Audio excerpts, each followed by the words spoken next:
Sometimes healing can feel like climbing a ladder, and the higher you climb, the more unstable it can feel.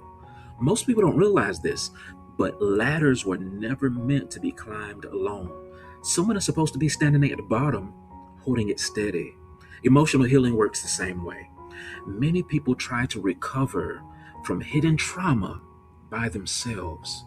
They pray alone, struggle quietly, and carry pain privately. Yet scripture reminds us that two are better than one. If one of them falls, one can help the other up. Healing was never designed to happen in isolation.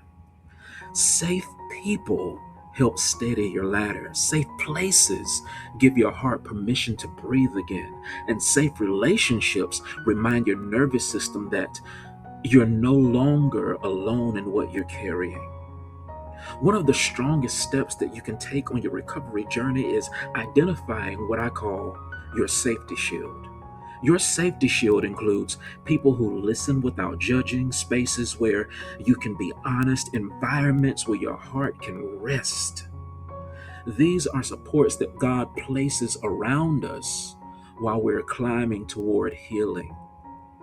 You don't need a crowd.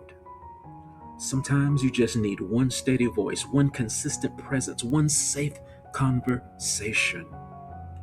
Here's a step for this week. Write down the names of safe people and safe places in your life. Then spend 10 intentional minutes connecting with someone on that list. Healing grows in connection.